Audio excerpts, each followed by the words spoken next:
ራስ ማያ ተከታታይ የራዲዮ ድራማ ከአሜሪካ ምዕራፍ 2 ክፍል 22። ሰላም የተከበራችሁ የድራማችን ተከታታዮች፣ በክፍል 21 ፕሮግራማችን የክንፉ እናት የልጅ ልጃቸውን ሊያዩ መጥተው ግን ደግሞ ድንገት ተነስተው መሄዳቸው ወይዘሮ ትረንጎንና ቤተሰቡን አሳስቧቸዋል። ወይዘሮ ሀምሳለም በሥራ ቦታ ሆነው ችግር አጋጥሟቸዋል። በሌላ በኩልም አሸናፊ ከዘላለም ጋር የያዘው ግብግብ እየተካረረ መጥቶ ይርዳውን ሊያስከፋው ተቃርቧል። በክፍል 22 መግባባት ይፈጠር ይሆን? ራስ ማያ ተከታታይ የራዲዮ ድራማ ድርሰትና ዝግጅት አበባየሁ ታደሰ፣ ቅንብር አምባው ደሳለኝ።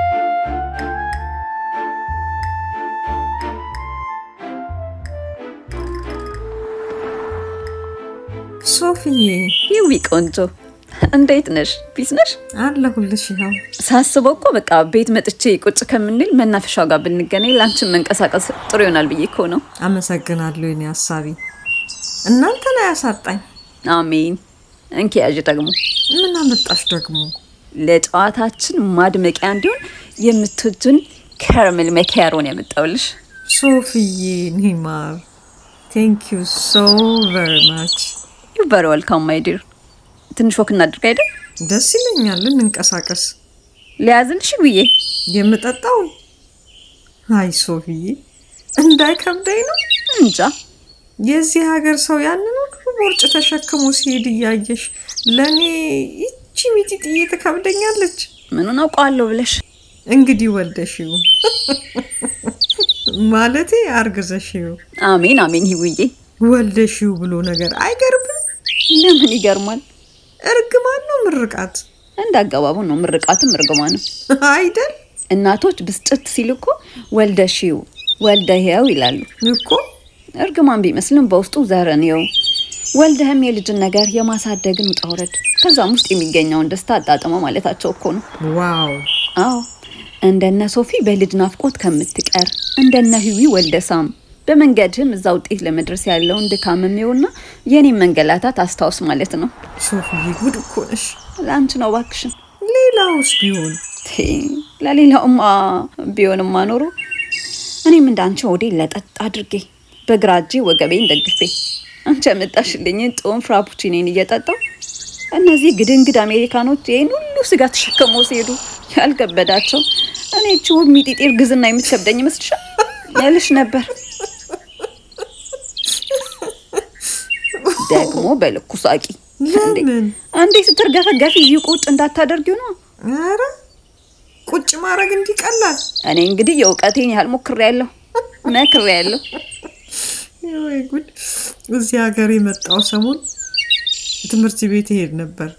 አንድ ቀን ታዲያ ነፍሰ ጡር የሆነች የክፍላችን ልጅ መጣችና አስተማሪያችንን ይቅርታ አሁን ወደ ሆስፒታል ልወልድ ስለምሄድ ክፍል መቆየት አልችልም በላ ስትሄድ ግርም ብሎኝ ሳልጨርስ ሳምንት ሳይሞላው መንገድ ላይ ሚጢጥዬ ልጅ በጋሪ እየገፋች ስትሄድ አየኋት። አንቺም እዚሁ ጨራርሰሽ እንዳትነሺ ጥንቃቄ አድርጊ።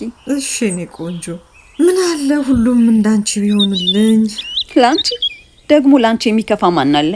ሞልቶ እኔም አውቃቸው ሁሉ ሂዊ ሂዊ ነው የሚሉሽ። ለዛውም የክንፉ ሚስት ሆነሽ።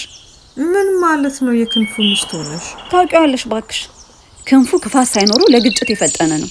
ታዲያ እንደዛም ሆኖ በዚህ ደራርበው እውቀት ዘመን የእሱን መነጫነጫ አይተው ላንቺ ያላቸውን አክብሮት አልቀነሱም አይቀንሱም።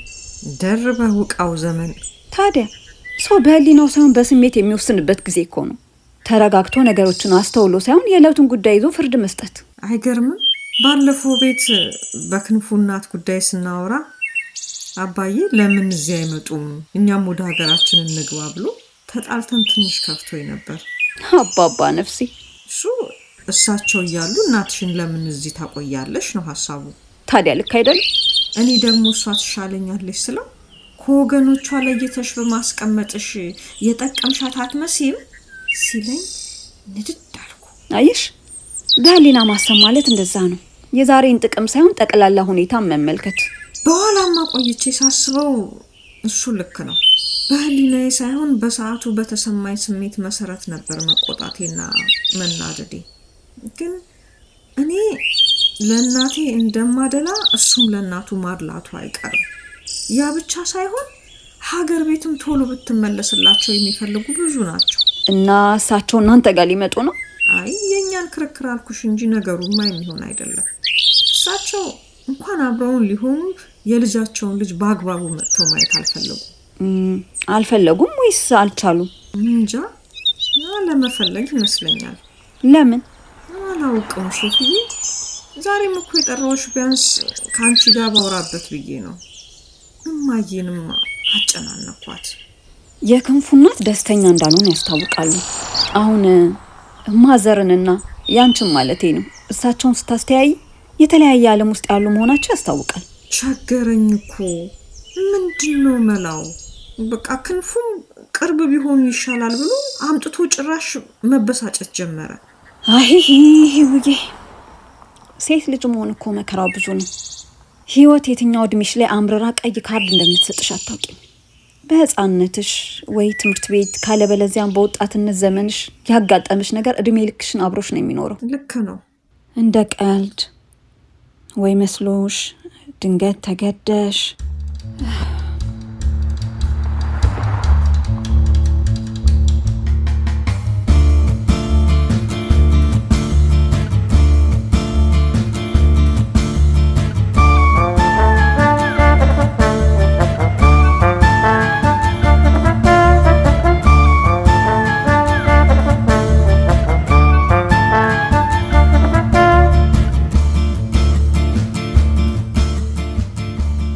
ግባና ቶሎና ክንፉን እዚህ ልጠብቅህ።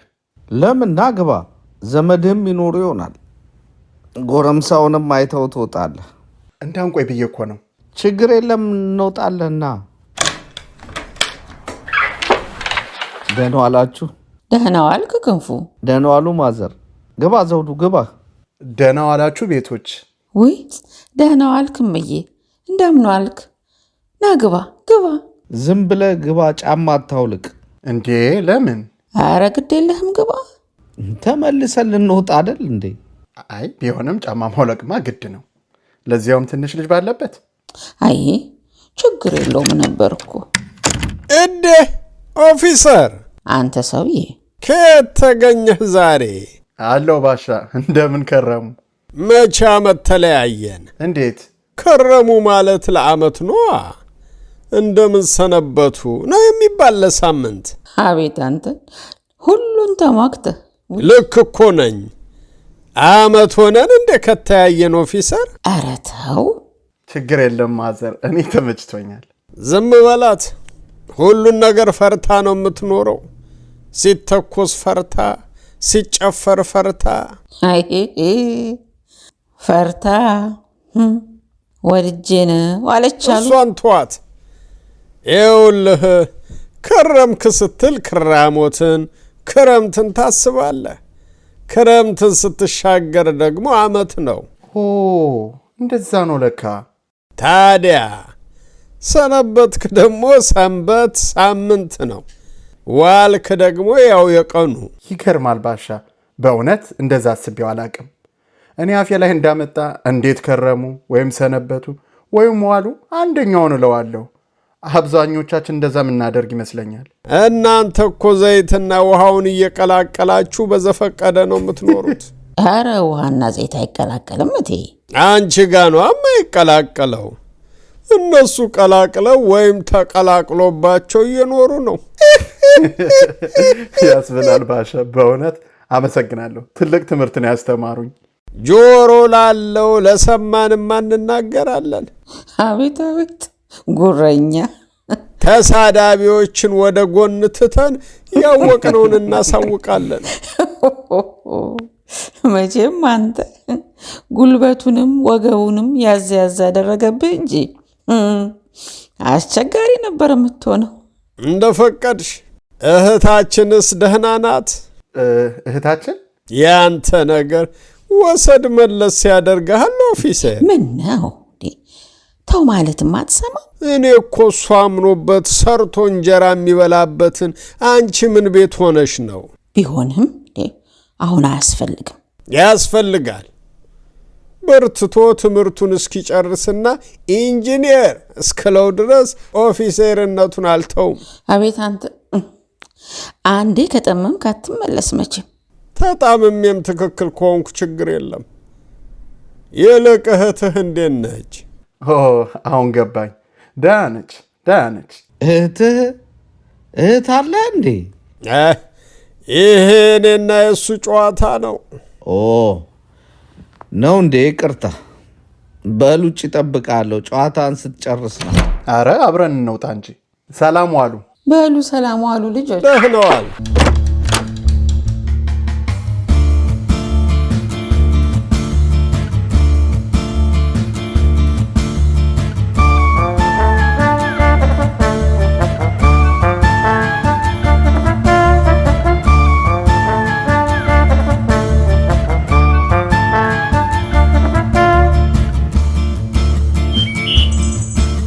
በልጅነቴ ቤተሰቦቼ ወደ አውስትራሊያ እንዲሄድ ፈልገው ነበር። ወደ ግብጽ እንደወጣ ያደረጉት። ግብጽ ነበርሽ? ወቶተሽ እንድገነፍል ካደረግሽኝ ጸጥ ብለሽ አዳምጪ። እሺ እኔ ቆንጆ። አውስትራሊያ የሚቀበል ቤተሰብ ስለነበረ ነው ሀሳቡ መጥቶ ነበር። እሺ ቆይ እዚህች ጋር ትንሽ ቁጭ ብለን እንጫወት። ስለደከመሽ ወይስ ወሬውን በትክክል ለማዳመጥ? ሁለቱንም። እሺ ግብጽ የሚወጣው ወጪ ወጥቶ ከደረስኩ በኋላ እንደታሰበው የአውስትራሊያ ጉዳይ የሚሳካ አልሆነም። ጊዜው እየሄደም ዓመታት ተቆጠሩ። ሰው ነበረሽ ግብጽ? ማንም እንዲሁ በሰው የታወቁ ሰዎች ነበሩ። እነሱም ግማሾቹ ሲያዙ፣ ግማሾቹ ወደ አረብ ሀገር ሲሻገሩ፣ ብቻ መከራው ብቻ ተረፈ። በልጅነትሽ ሶፊዬ? ሙልቅቅ ብዬ ከማድግበት ከእናት ከአባቴ ቤት ወጥቼ በረሃ ላይ ቀረው። የግብጽ ቆይታዬ ሲበዛ ቁጭ ላለ ማለትም ወጪውንም ለመሸፈን ስራ ጀመርኩ። ውጣ ውረዱን፣ ትግሉን፣ ለይምሰል ስቆ ማደሩን ተለማመድኩ። ግን ተስፋ አጣሁበት። የህይወት ትርጉሙ አልገባለኝ። ሁልጊዜ በመሳቀቅ መኖር። በመጨረሻ ከቤተሰቤ ጋር ተነጋግሬ ተመለስኩ። ወደ ኢትዮጵያ? አዎ ወደ ቤት ተመለስኩ። የምበላው አላጣው፣ ቤት ችግር የለብን። ድሮም የሌለ የውጭ ምኞት መጥቶ ወደ ውስጥ የገባሁት። እሺ ችግሩ ውጭ ቆይቼ ስመለስ ሀገሬ አርጅታ ጠበቀችኝና መልመድ አቃተኝ። ከቤተሰቤ ከጓደኞቼ ጋር መግባባት ቸገረኝ። እነሱም መጀመሪያ ላይ ያቀማጥሉኝ የነበረው አብሬያቸው እንደምኖር ሲያውቁ ይዘረጣጥጡኝ ገቡ። የኛ ነገር ለፍቅራችንም ለጥላቻችንም ልክ የለን። ብቸኛ ሆንሻ። ውዬ ከሁሉ የባሰውን መች ነገርኩሽ? በእናትሽ አውሪ። ወሬኛ አንቺ ህውዬ ሙች እየተቀለሰለስሽ ምጥጥ ታደርጊኛለሽ። ኧረ አንዳች ነገር ይምጠጥሽ። አንዳች ነገር ና ምጠጠኝ፣ ከፈለግ መጥምጠኝ። ሶፊዬ በይ ወሬውን ቀጥይልኝ ብዬሻለሁ እኮ። የልጅነት ጓደኛዬ ነበር ሳምሶን። እንግዲህ ከፊት ለፊት አትበይ፣ እያገዝኩሽ ነው። ሳሚ በጣም ነበር የምወደው፣ አሁንም ውስጥ ይወደዋል። በልጅነት በንጹህ ልብ የተዋደድን ልጆች ነበር። ማለቴ እሱም እንደሚወደኝ አውቃለሁ። ወይ ጉድሽ! ወደ ግብጽ ሲሄድ በቤተሰብ ፍላጎት ሁሉ ነገር በሚስጥር ስለነበረ ድንገት ስወጣ በጣም አዝኖብኝ ነበር። በመለያየታችን በጣም ጎድቼዋለሁ። የስደት መጀመሪያው ፈተና እሱ አይደል? እናልሽ ወደ ሀገር ቤት ሲሄድ በመመለስ ደስ አለው። ፈነጠዘ። እንደገና የተወለደ መሰለው። እኔም ስላገኘሁት የሱንም ደስታ ስላየው ደስተኛው እንኳ እና የተወሰነ ቀን ስንጫወት እንከርምና ብቻዬን ሲያገኘኝ የአመለ ሸጋ የነበረ ልጅ ባህሪው ቀይር ይልልሽና ቅጥቅጥ ያደርገኝ ጀመር። እንዴ እየጠጣ ነው? አንዳንዴ እንደሚጠጣ አውቃለሁ። ግን በደህናውም ቢሆን ጥቂት አብሮኝ ሲጫወት ሲላፋ ይቆይና ነገር ይሏል። ብስጭት ይላል። በትህትና ሲይዞ አጭበርባሪ እባብ እያለ ይመታኛል። ሶፊዬ ጠንከር ስልበትም ልትገይ ነው የመጣሹ ብሎ ይመታኛል። ቆይ ለመራቅ አልቻልሽም ነበር? እንዴት አድርጌ ልራቀው? እንዳልኩሽ ከልቤ ወደዋለሁ። የእሱንም ፍቅር በደህና ጊዜ የማይሆነው ያው በተለያየን ሰዓት ስለተጎዳ ደግሞ የኔም ጥፋት መኖሩን ስለማውቅ ንዴቱ ሲያልፍለት ይተዋል ብዬ ታገስኩት። በፍጹም እስኪገልሽ መጠበቅ የለብሽም። መች ቀረልኝ። አንድ ቀን እንደተለመደው ክፍል ይዘን እንጫወት ሲል እየፈራው ተስማምቼ ገባው። ይውዬ ሊገለኝ በቃ አንገቴ ላይ በእግሩ ቆመን የምልሽ። ወይኔ አትሙቺ ሲለኝ የቤቱን መንጓጓት የሰሙ ሰዎች ከውጭ መጥተው በሩን ሲያንኳኩ እግሩን አነሳልኝ።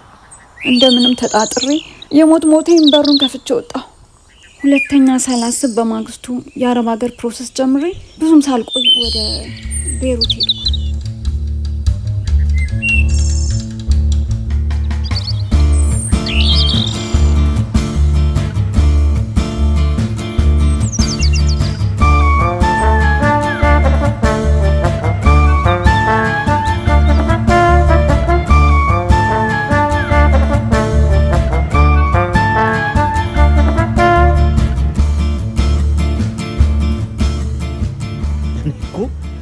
የኚህ ሰውዬ ጥጋብ። ተው በባሻ አትምጣብኝ። አሪፍ ሽማግሌ ናቸው። አንተን ኦፊሰር እያሉ ስለሚያሞካሹ ነው የእሳቸው አርፍና። ምን ለማለት እንደሚፈልጉ እረዳቸዋለሁ። ለምን ሩሜት አርጋ አንተ ጋር አታስቀምጣቸው? አንተ እኮ አታደርገውም አይባልም። አንተ ፍቃደኛ ከሆንክ መቼ እኔ እንዳንተ አበድ። እውነቴን ነው የምልህ፣ የህይወትን ዋጋ የተረዳሁ አይመስለኝም። በልበልበል እንዳትመክረኝ። የሰለቸኝ ነገር ቢኖር ምክር ነው።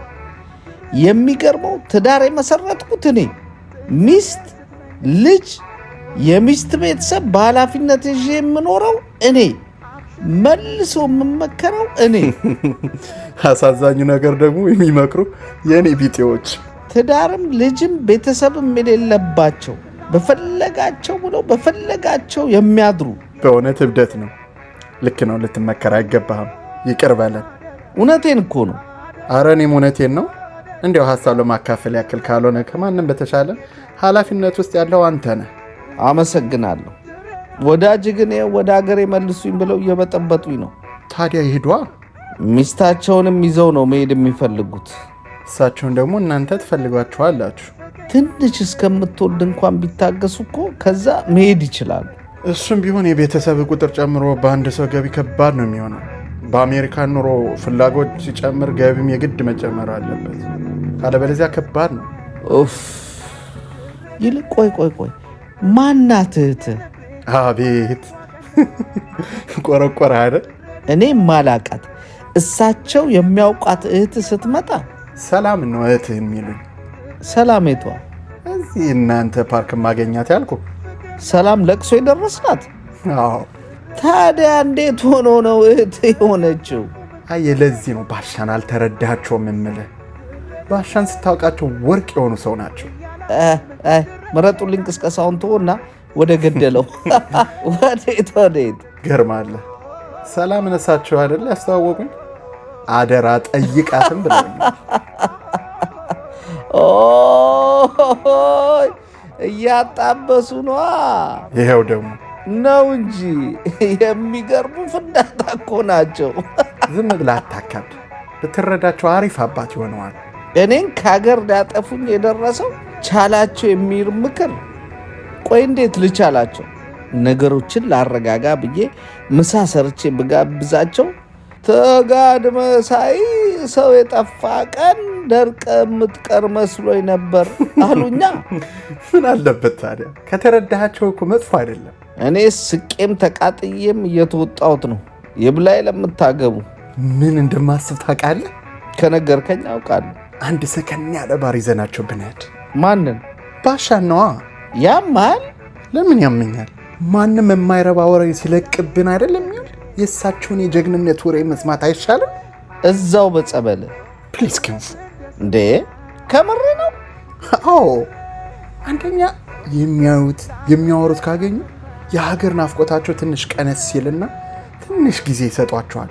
ሁለተኛ የውጩ ሰው መሃል ቁጭ ብለው የሚሰማቸውን ባዳመጥ እኔም ደስ ይለኛል።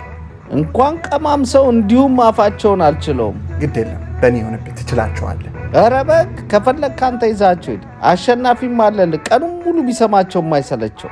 አንተማ ከሌለ አይሆንም ክንፉ። ዋናው እኮ ክፍተትን ማጥበብ ነው።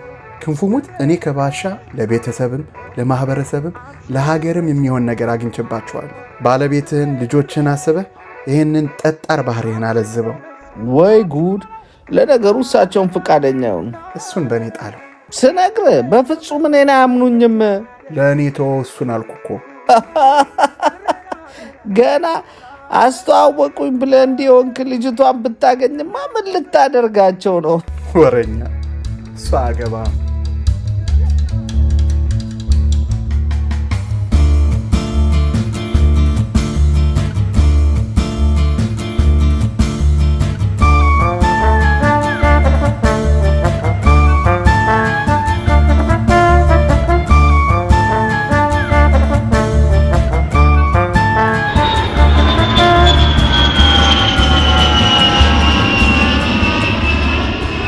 ባሻሙት አናደኸኛል። ምን ሆነ ደግሞ? ነገረኛ ወይ ተይ ትርንጎ ተይ። በኋላ ጥዬሽ እሄድና ይቆጭሻል። ጫኔ ይሙት ትቼሽ ወደ ሀገር ይሄዳለሁ። ወይ ባሻ ያመረርክ እንዴ? ለምን አላመርም? በእኔ ጨክነ? አይ ወዲያ አላናግራልሽኝ እኮ አንቺን እንደሆን ነው እንደምትፈልጊ። ታዲያ ሁሉን ተናግረ ትችለዋለህ? እሺ ምን አጠፋሁ አሁን? ለምን ደህና ዋሉ አትላቸውም? ሁለቱንም ለምን እላለሁ? ምን ነው ቅድም መዋል መሰንበት መክረም እያልክ ስትተነትን አልነበረም? ታዲያ ለሚሰራ ሰው ነው ለሚገባው። ይሄ አሁን ቢወጣ ተመልሶ ይመጣና ይተኛል። እንዴት ብዬ ደህና ዋል በለው? ያው ከናንተ ጋር መነታረኩ ስለሚሰለቼ ነው እንጂ ለሱ የሚገባው ደህና ደር ነው። አንተ አሁና ቆይ ደግሞ ያኛውን እህት የምትለው ምንድን ነው? እሱ የኛ ጉዳይ ነው። አይቴ ነግረኛል እኮ። ለምን ትጨቀጭቀዋለህ ማለቴ ነው። ደህና ነች ሆይ ትጠይቃታለህ ሆይ ማለት ማስታወስ እንጂ መጨቅጨቅ ነው። አይ ሲበዛ ጥሩ አይደለም እንዴ? አንተ ስለፈለክ ብቻ እነሱ አይጋቡ። ኧረ ባሻ ማን ይጋቡ አለ? እንዴት ነው የምታስቢው? ወንድ ልጅ ባለ ብቻ ነው እንደሚሆነው እንጃልህ። ወንድ እኮ ወንድም፣ አባት፣ ጓደኛም ይሆናል። አንተ ግን ወትወታህ እንደሱ አይደለም። ደግ አደረኩ። በቃ ከተፈላለጉና ከተዋደዱም ጥሩ ነው እኮ። አይ ባሻ መቼም ልብህ አይሞትም። እኔ ሳልሞት ለምን ይሞታል? አይ ልጅነት፣ አይ ልጅነት። ኮስተራ ነበርክ እኮ። ታዲያ አሁን እንዲህ ልታሽሞነሙንኝ ያኔ ፊት አትቆሚም ነበር? ታስፈሩ ነበር እኮ። በተለይ ያልብሳችሁ ቁምጣው ነው ባለ ጎፈሩ። አረ ይሄኛው ትከሻችሁ ጸጉር፣ ኮፍያችሁ ጸጉር የክብር ልብሳችን ነዋ፣ የአንበሳነታችን መለያ። አይ አንበሳነታችሁ ስራ ቦታ እንጂ ሚስቶቻችሁ ላይ ነው እንዴ? ታዲያ አንተማ ከልብሱ ተጨማሪ እንደተቆሳጠርክ ነበር የምትመጣው። አዎና። ለምን? ለጥንቃቄ። ከማን ነው የምትጠነቀቀው? ከኔ። ታዲያ ሚስትነትሽ የለየው እኮ ዘግይቶ ነው። አንተ እኮ ታዲያ ዘው ብዬ ልቤን እንድሰጥሽ ፈልገሽ ነበር እንዴ? ተጠንቅቄ መግባቴ እኮ ነው ከ60 ዓመት በላይ በፍቅር ያኖረን እኮ። በአንተ ጥንቃቄ? አዎ በእኔ ጥንቃቄ፣ በአንቺ ብልህነት። አቤት አቤት። እኔ ተጠንቅቄ መረጥኩሽ፣ አንቺ በብልሃትሽ አኖርሽኝ። መቼም መልስ አታጣም።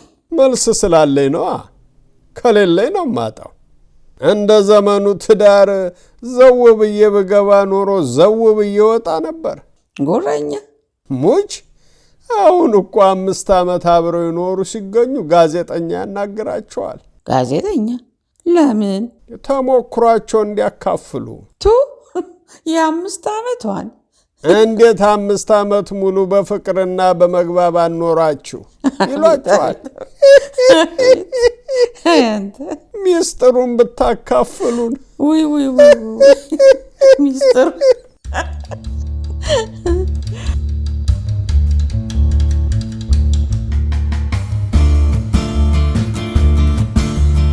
ድራማውን የተጫወቱልን ጀንበር አሰፋ እንደ ትርንጎ፣ ብሌን ሳሙኤል እንደ ሶፋኒት፣ ዘመናዊ ዘሪሁን እንደ ሕይወት፣ አበባየው ታደሰ እንደ ባሻ፣ ቴዎድሮስ ለገሰ እንደ ክንፉ፣ ተስፋዬ ሲማ እንደ አሸናፊ፣ ዘመን ገብረ ማርያም እንደ ዘውዱ። አብራችሁን ስለቆያችሁ ከልብ እናመሰግናለን።